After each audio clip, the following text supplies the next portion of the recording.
I was recently asked how I overcame the fear to be myself on social media. Driven Mofos, welcome back to another episode of The Underestimated Entrepreneur. Let's talk about the fear of being yourself on social media. It's probably one of the hardest things that most people have to do. Yes, it is tough to be yourself on social media because everybody has an opinion. Other people want to judge you. They'll criticize you. That fear is going to be there at some point.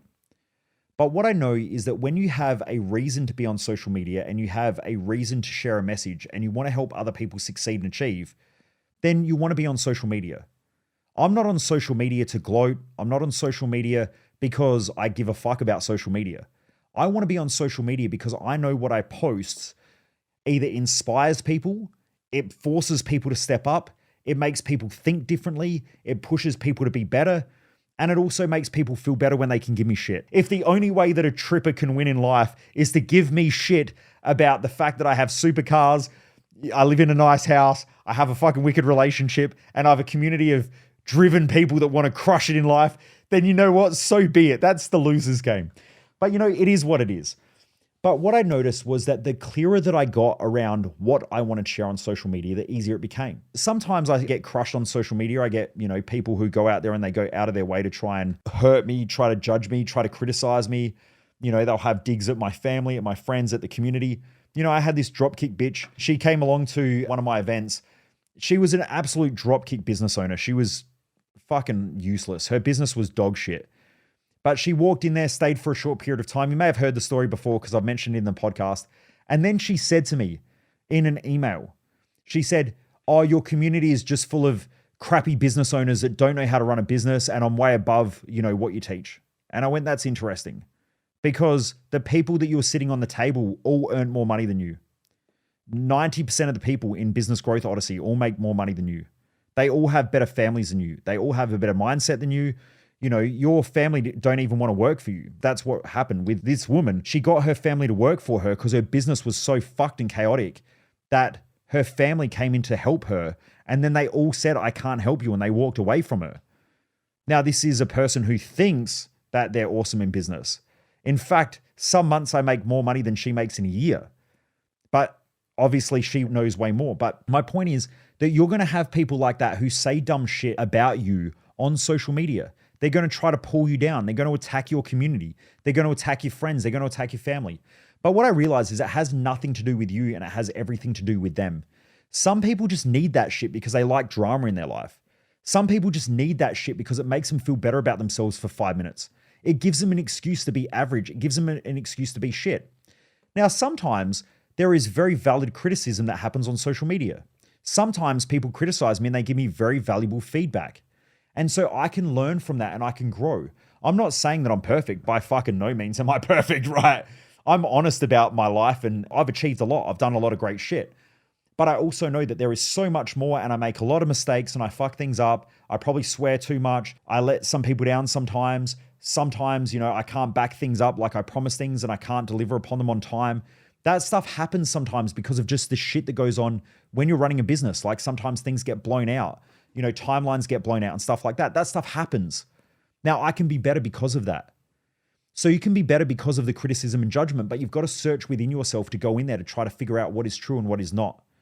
But a lot of the time on social media, it's just going to be people who have no idea who you are, have nothing to do with you or anything you've ever done. They're just going to be talking smack because that's what they do, right? And what you'll find is that most of the time, it's a fake profile.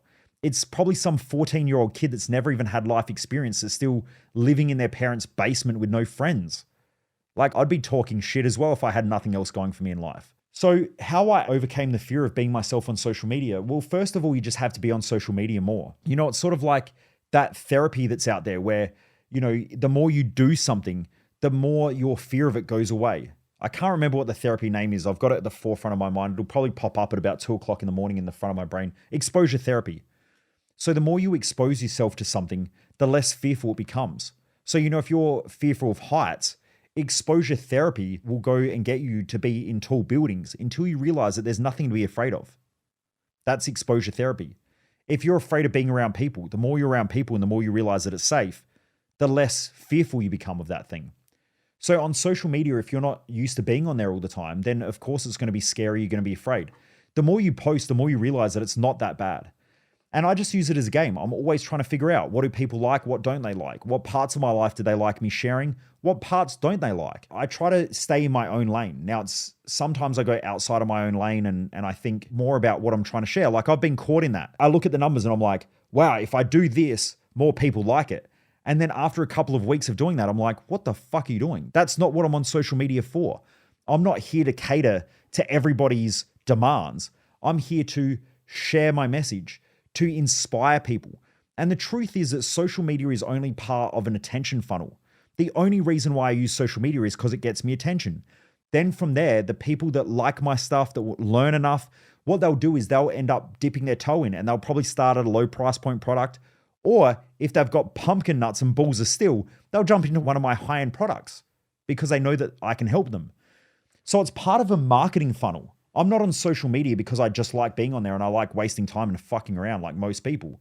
I'm on social media because it serves a purpose. It allows me to connect with the right people. It gets me the attention that I need from the right people, which eventually buy our products and our programs. And because of that, I can help them grow, they help us grow, and we create this beautiful symbiotic relationship where we all grow together. And now they become part of the community. You're probably one of those people. Then eventually you become part of that community. You'll be part of a community of growth-driven people. And now you're crushing it. The community's crushing it. I'm crushing it because I'm growing as well. And now we're just in this amazing environment where people grow. That doesn't happen though if I'm not on social media. And what I do know is that people don't get to know me if I don't share me. So I've got to share my wins. I've got to share my losses. I've got to share the things that I laugh at. I've got to share the things that I do well. I've got to share the things that I don't do well. And the more that I share that stuff, the more people are open and they realize that I'm a fucking human that's having a good crack at life and actually achieving something, and that I've got something that they can probably learn from. And that creates this relationship. Now, if you're on social media and you're only just showing all your wins and the things that you're doing well, then of course people are going to be hesitant and critical of you because they know that people who are like that are full of shit. People want you to be yourself, right? This day, authenticity is more important than ever on social media because most people are full of shit. They only post their wins. They only post their highlight reel. They only post the things that go well. They only post the things that don't. That's why I try to be as honest as I can in this podcast. And sometimes I ramble. Sometimes I do shitty episodes. Sometimes I do great episodes. Sometimes half the time I don't even know what I'm talking about. The other half of the time I crush it and I'm just real clear and concise with what I'm trying to get across. But what I know is that with every podcast, I'm doing better. And you get to see my evolution. I hope that if you go and listen to the first podcast, that it's not as good as this episode because I've done a lot more of them. It helps me to try to be better at things and I'm always learning from it. Do the same with social media. Learn what works, learn what doesn't work. Learn how you can come across in a more concise way. Learn how you can vary your tonality. Learn how you can raise your voice and how you can drop it down into low. Like, you've got to learn all these types of things and most people just don't learn them because they're afraid of even starting.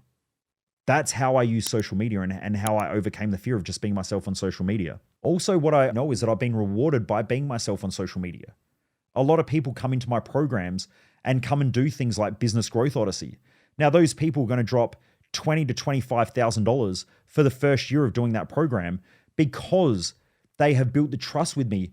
I have a lot of people who listen to this podcast and they'll send me a message. I get on a call with them and they want to grow a business. And then the next second, they drop 25K. Why? Because I've listened to 20 or 30 podcast episodes and they get to understand me. They wouldn't drop 25,000 and be part of that program to grow their business and all that if they didn't trust me. That comes across on me using platforms like the podcast, like social media. Now, there are a whole bunch of other people that go, fuck this guy, I don't like him, he swears too much, he's full of shit. And they'll go to somebody else. That's completely fine, right? There are a lot of other people that I don't like. I personally don't like listening to podcasts with people who are too perfect. If I hear someone very well spoken, I know that they're full of shit because I know that they're very well rehearsed. I'm cautious of people who are very well rehearsed all the time because I know that they're inauthentic. I've been around the speaking industry for long enough. I know speakers who go and do corporate speaking engagements. They say the same thing 300 times, the same fucking speech. They repeat it over and over and over again. They can do it in their sleep. Now, yeah, they sound good on stage, but if you had to do the same thing 300 times, right? If you had to eat the same food 300 times in a row, you would put a little bit of spice on it. So what I find over the years is that their stories become more spicy and more eventful the more that they share the same story because they get bored. And so they start becoming bigger heroes in their own stories than what they really are, because they got to keep adding spice onto it to make it interesting for themselves. And so they become this amazing hero in their own journey of saying the same story that started out as this original story that now becomes so overinflated and so exaggerated because I've had to say it 300 times and they get bored. So I don't personally like that, but some people do. I've gone and done corporate speaking gigs before and I say to people, are you sure you want me to come and talk? And they're like, yeah. And I'm like, look, I say it how it is. And they go, cool, our team love that.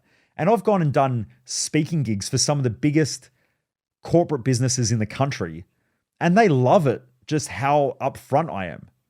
But there are other people that are so shit scared of having someone like me come and talk to their teams because they're afraid that the next second they're going to end up in the HR department and someone's going to get all offended. And especially in this day and age of all this political correctness bullshit, everyone knows that it's fucking bullshit, right? The HR department knows that it's bullshit.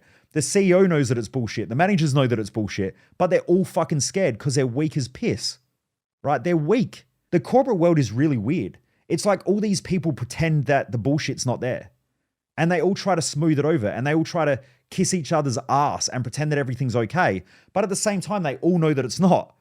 It's just no one wants to offend anyone. No one wants to say anything that's incorrect because it upsets one fucking person in the whole organization. And that fucking person is the person that needs to be kicked out of the organization as fast as they can. But the problem is they keep that motherfucker there and then the whole culture of the organization changes because of one douchebag. So my point is that what I've found is that I enjoy being myself. I enjoy learning. I enjoy making mistakes. I enjoy growing. I enjoy being better, right? Trying to be better. Now, I don't always get it right, but I need other people to realize that that's human nature. I think we live in this fucked up world where people always try to be this perfect self, but at the same time, they know they can't. And because they can't, they're so scared of being busted by not being the perfect person that they live their whole life in fear of being exposed by being something that they're not. That's why I try to share shit that I've gone through. Like, I share a lot of the shit that I've gone through because I know that if I just share it, that's who I am, right? And I can't be anything better than that thing. I wish I could be the perfect person, but I fucking can't. I'm just a normal person. But what I know is that I have more courage than most people. That's why I am where I am and why I achieve what I have. I know that I have a lot of knowledge around human behavior and I want to share that with the world because I think that it will help other people to step up. I also know that there are a lot of great things that I've achieved in my life that I didn't have back when I was younger. I didn't have a good relationship when I was younger. I had to work extremely hard on it. I had to learn a lot of communication skills. So I just want to share that shit with the world. I went from being a fucking brokey. My mum was 17 and my dad was 19 when they had me. We built a house in an area that was low socioeconomic and dad used to work 2 jobs just to pay the bills. I never got a new push bike until one day my parents bought me a push bike for my birthday, which then they later sold because I stopped racing BMX bikes. And I was devastated because it was like the one nice thing that I had in my life that I could look after. And when my parents sold it, it tore me apart. In fact, for probably 20 years, it really sat in my mind, right? Because all I ever wanted was a brand new BMX bike and I got one and then they ended up selling it because it was too expensive. And they only bought it so that I could race. And then when we moved house, I couldn't race anymore because no one would take me to BMX racing. And there wasn't anywhere near our house. It was like a half an hour drive away. And my parents were busy. They were working. So they sold the BMX bike and I was devastated. That's the household that I grew up in. So we never grew up with money. We never had money. You know, holidays were just camping somewhere. They would go partying and they would stay at somebody else's shack. And then eventually they saved up and they bought their own shack. But it wasn't a mansion like shacks are today. It was like a fucking tin shed. My dad was a builder. So, you know, it was this fucked up piece of shit that dad would always be working on every weekend to try to make it nice. And by the time he had fixed most of the shit up, stuff would start falling apart again. It was like a 10-year renovation. So I don't know if anyone else resonates with that, but that's how I grew up. And I wouldn't take it back. I learned a lot from it. But now having the money that I have and earning what I've earned, I've had to work extremely hard to learn that knowledge. And that's why I want to share it. So what I learned is that I want to share that. Some people like it, some people don't. I don't really have a fear about being myself on social media anymore. I try to be the best that I can. I think I got over that fear a while ago, but it did take me a long, long time because I was always scared that I would lose followers. I think something else that really helped me a lot in business is the moment that you are yourself in your business is the moment that you actually start to accelerate financial growth. When people are afraid of people leaving, when people are afraid of saying the wrong thing, when people are afraid of doing the wrong thing, they always limit their financial success. The more someone can be themselves in their business and learn and grow and become a better version of themselves consistently, the better the business is going to be and the more they can just keep moving forward.